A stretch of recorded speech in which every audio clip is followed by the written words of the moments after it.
بسم اللہ الرحمن الرحیم بسم اللہ الرحمن الرحیم صلی اللہ علی رسولہ الکریم۔ السلام علیکم ورحمۃ اللہ وبرکاتہ۔ طلاب کرام عزیز، کیسے ہیں؟ امید کرتے ہیں آپ خیر و عافیت سے ہوں گے۔ بدایت المعارف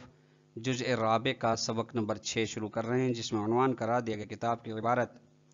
وخامساً ان تفویض لا تصاعدہ الآیات سے لے کر ثم ينقدح مما ذکرنا فی نفی الجبر و تفویض تک۔ طلاب کرام کے درس میں جو نکات بیان ہوں گے وہ یہ ہیں۔ نمبر 1، عقیدہ تفویض پر پانچویں اشکال کی وضاحت کی جائے گی، یعنی 4 اشکالات عقیدہ تفویض کے رد میں بیان کیے گئے۔ آج کے درس میں 5ویں اشکال کی وضاحت ہوگی۔ نمبر 2، تفویض کی نفی روایات میں بیان کی گئی ہے، ان روایات میں سے چند روایات کو یہاں پہ بیان کیا جائے گا۔ آئیے عبارت کو ملاحظہ فرمائیں۔ وَخَامِسًا أَنَّ تَفْوِيضَ لَا تُصَاعِدُهُ الْآيَاتُ الدَّالَّةُ عَلَىٰ أَنَّهُ مَا مِن شَيْءٍ إِلَّا وَيَكُونُ بِإِرَادَتِهِ وَإِذْنِهِ وَقُدْرَتِهِ۔ 5واں اشکال یہ ہے کہ تفویض وہ چیز ہے جس کے ساتھ ان آیات کی مطابقت نہیں ہے جو آیات دلالت کر رہی ہیں اس بات پر کہ کوئی بھی چیز کائنات میں ایسی نہیں ہے، اگر ہے اس کا وجود و آثار و فعل تو وہ خدا کے ارادے و اذن و قدرت کے ذریعے سے ہے۔ قولی تعالی وما تشاءون الا ان یشاء اللہ رب العالمین، جو بھی تم چاہتے ہو، تم نہیں چاہتے، اگر چاہتے ہو تو وہی چاہتے ہو جو خداوند متعال رب العالمین چاہتا ہے۔ سورہ تکویر کی آیت نمبر 29۔ وقولہ عز وجل واللہ خلقکم وما تعملون، خدا نے تمہیں پیدا کیا ہے اور اس چیز کو جو تم انجام دیتے ہو۔ سورہ صافات 96۔ وقولہ تعالی وما کان لنفس ان تؤمن الا باذن اللہ، کوئی بھی نفس ایسا نہیں امان میں سوائے خدا کے اذن سے، ایمان نہیں لاتا امان میں نہیں سوائے خدا کے اذن سے۔ سورہ یونس کی آیت نمبر 100 ہے۔ طلاب کرام عزیز، آپ نے ملاحظہ فرمایا ان آیات میں تفویض نہیں ہے کہ افعال بندگان کو بندگان کے حوالے کیا گیا ہو، نہیں، بلکہ ان کی نسبت خدا متعال کی جانب ہے، خدا کے اذن کی جانب ہے، خدا کی قدرت کی جانب ہے، خدا کے ارادے کی جانب ہے۔ وَهَذِهِ الْآيَاتُ وَنَحْوُهَا صَرِيحَةٌ فِي أَنَّ تَفْوِيضَ لَا وَاقِعَ لَهُ، یہ آیات اور اس کی مانند دیگر آیات صراحت رکھتی ہیں، وضاحت رکھتی ہیں اس بات میں کہ تفویض کی کوئی حقیقت نہیں، بل کل الافعال سواء كانت قلبیۃ، تمام افعال انسانی چاہے باطنی ہوں یا ظاہری ہوں، دل کے ساتھ تعلق رکھتے ہوں یا اعضائے بیرونی کے ساتھ تعلق رکھتے ہوں، غیر خارجۃ عن دائرۃ قدرتہ و مشیتہ و ارادتہ و اذنہ، یہ تمام کے تمام افعال انسانی خارج نہیں ہیں خدا کی قدرت کے دائرے سے، خدا کی مشیت سے باہر نہیں ہیں بلکہ اس کی مشیت کے تحت ہیں، خدا کے ارادے سے باہر نہیں ہیں بلکہ خدا کے ارادے کے تحت ہیں، طول میں ہیں، خدا کی اذن کے ذریعے سے ہیں۔ ومقتضى الجمع بین هذه الآیات وما تمسک به المفوضۃ من الآیات هو ان المراد من استناد الافعال للعباد ليس هو التفویض۔ اب طلاب کرام یہاں سے یہ بیان فرمانا چاہتے ہیں کہ تفویض والوں کے پاس بھی عقیدہ تفویض کے حق میں قرآن کی آیات تھیں۔ اب جو نفی تفویض کر رہے ہیں علماء، یعنی ہم شیعہ اثنا عشری، ان کے پاس بھی قرآن کی آیات ہیں، تو ان 2 آیات کے اندر اتنا تناقض، اتنی تنافی، یہ کس طریقے سے حل کیا جائے گا؟ فرماتے ہیں کہ جمع آیات، ان آیات کے درمیان جو بیان ہوئی اور ان آیات کے درمیان میں جن کے ساتھ تمسک کیا ہے مفوضہ نے، ان کے جمع کا راستہ یہ ہے کہ مراد اس سے کہ افعال بندگان کی نسبت بندگان کی طرف ہے، اس سے مراد لیس و تفویض مراد نہیں ہے، بل یکفی فی الاسناد کون مباشرۃ الافعال باختیار رحم و قدرتہم و تمکنہم من الخلاف، بلکہ کافی ہے کہ افعال کی نسبت دینا، مباشرتاً افعال کی نسبت دینا ان انسانوں کے اختیار کے بنا پہ، ان کے قدرت کی وجہ سے، اور اس بات پر کہ وہ اس کے برخلاف انجام دینے کی قدرت رکھتے ہیں۔ وَإِنْ كَانَ قُدْرَتُهُمْ تَحْتَ قُدْرَتِهِ وَإِذْنِهِ وَمَشِيَّتِهِ تعالیٰ، اگرچہ بندگان کی، عباد کی قدرت خدا کی قدرت کے تحت ہے، اس کے زیر سایہ ہے، اس کی جانب سے عطا شدہ ہے، اس کے اذن سے ہے، اس کی مشیت کے ذریعے سے ہے۔ بس فَالْمُبَاشَرَةُ مِنْهُمْ بِالْاِخْتِيَارِ لَا يَسْتَلْزِمُ تَفْوِيضًا، بس جو چیز فعل مباشر ہے، فاعل مباشر ہے اختیار کے ذریعے سے، یعنی مباشرت فاعل جو کہ عباد ہیں، یہ ہرگز تفویض کا سبب نہیں بنتے کہ خدا وند متعال کی قدرت کے دائرے سے، ارادے و اذن و مشیت کے دائرے سے یہ ان کے افعال باہر ہوں، خارج ہوں۔ فلا تغفل، اس سے غفلت نہیں برتنا، ہذا، اس کو آپ لے لیں، انتخاب کر لیں۔ مضافا الی نفی تفویض فی الاخبار الکثیرۃ، ایک یہ پانچویں دلیل، اس کے علاوہ پانچویں رد کے علاوہ جو کہ ایک عقلی قسم کا رد تھا،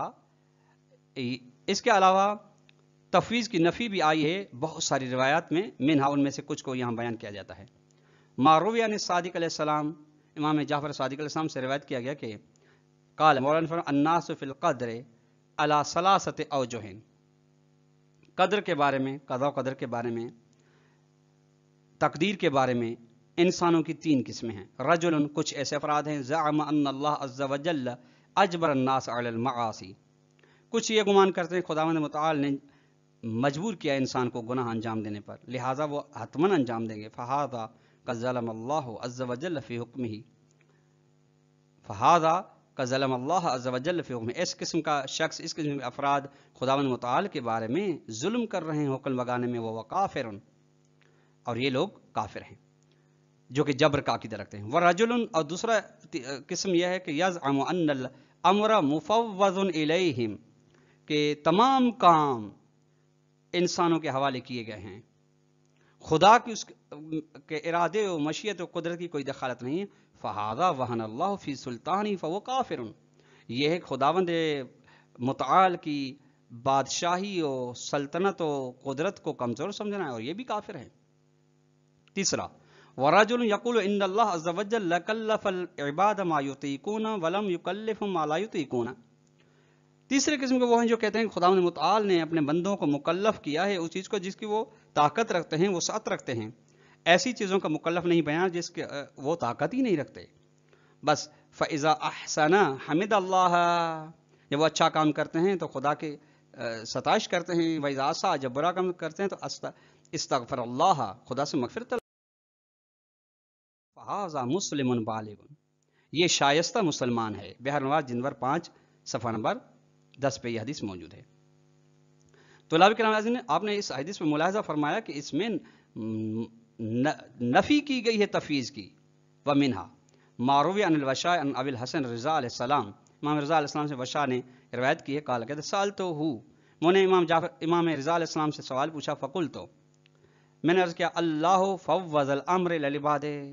مولا کیا تمام کاموں کو خداوند متعال نے انسان کے حوالے کر دیا ہے، بندوں کے حوالے کر دیا؟ قال، امام نے فرمایا اللہ اعز من ذلک، خدا اس سے بلند و بالا ہے۔ قلت، میں نے عرض کیا، فاجبر المعاصی، اور حوالے نے کیا تو کیا خداوند متعال نے بندوں کو گناہ کے اوپر مجبور کیا ہے؟ فقال اللہ اعدل واحکم من ذلک، خداوند متعال گناہ پر مجبور کرے بندوں کو، اس سے زیادہ عادل ہے، اس سے زیادہ حکیم ہے، اور حکیم اور عادل اپنے بندوں کو کبھی بھی گناہ پر مجبور نہیں کرے گا۔ بہار نواز جنور 5 صفحہ نمبر 16 پہ یہ بات موجود ہے۔ لا یقالو، اب یہیں سے طلاب کرام عزیز ایک اشکال کیا جا رہا ہے جس کا آگے جواب ہے۔ یوں نہیں کہا جا سکتا کہ ان القبائح لا لو کانت مستندۃ الیہ تعالی لما حکم سبحانہ بحسن جمیع ما خلق، اگر قبائح یعنی زشت کام کی اگر نسبت خداوند متعال کی جانب ہوتی تو ہرگز خداوند متعال حکم نہ لگاتا ان تمام ان چیزوں کے اچھے ہونے کے بارے میں جس کو خدا نے پیدا کیا ہے۔ مانہ قال، فرماتا الذی احسن کل شیء خلقہ، خداوند وہ ذات ہے جس نے ہر چیز کو احسن بہترین خلق کیا ہے۔ اگر قبائح کی اس کی جانب نسبت ہے تو پھر کیوں خداوند تمام خلق شدہ اپنی مخلوق کے بارے میں وہ احسن ہونے کا حکم لگا رہا ہے. سورہ سجدہ کے آیت 7 ہے. اب یہ اشکال ہے لأننا نقول، چونکہ ہم کہتے ہیں کہ نعم ہاں ھذا لو کان الاستناد من دون وساطۃ الاختیار للعباد، یہ بات تب ہے جب بندوں کے افعال کی نسبت دینا خداوند متعال کی جانب انسانوں کے ارادے و اختیار کے واسطے کے بغیر ہو تو یہ قابل اشکال ہے. یعنی خود خدا سے یہ قبائح سرزد ہوتے ہوں بغیر اس کے کہ انسان کا سو ارادہ دخلت رکھتا ہو، درمیان واسطہ ہو. اما مع الواسطۃ المذکورۃ فلا قبح فیہ، لیکن وہ اگر واسطہ اختیار عباد ہے، سو ارادہ و اختیار، تو فلا قبح فیہ، اس میں کوئی کا بات نہیں ہے، بل حسن، بلکہ یہ تو اچھا ہے. لأن مرجع الى خلقت العباد مختارین وقادرین وغیر مجبورین فی الافعال، چونکہ خداوند متعال نے بندوں کو اختیار کی حالت میں، قدرت کی حالت میں اور غیر جبر کی حالت میں خلق کیا ہے کہ وہ اپنے افعال میں مجبور نہیں ہے. اس حالت میں خدا پیدا کیا بحیث تو یتمکن من اطاعت والعصیان، یہاں تک کہ یہ بندے اطاعت پر بھی قدرت رکھتے ہیں اور نافرمانی پر بھی قدرت رکھتے ہیں. حتیٰ یمکن لہم ان یصلوا الی اختیار الکمال مع وجود المزاحمات، یہاں تک کہ بندوں کے لیے اختیار ہے، ممکن ہے کہ وہ پہنچ سکے اس کمال اختیاری تک جس تک خدا انہیں پہنچانا چاہتا ہے، اس کے باوجود ان کے لیے رکاوٹیں موجود ہیں. وہ افضل انواع الکمالات، اور یہ اپنے ارادے اختیار کے ذریعے سے کمال کی منزل تک پہنچنا اقسام کمالات میں سے بہترین قسم ہے. بس فخلقت الاختیار فی الانسان، بس انسان کی تخلیق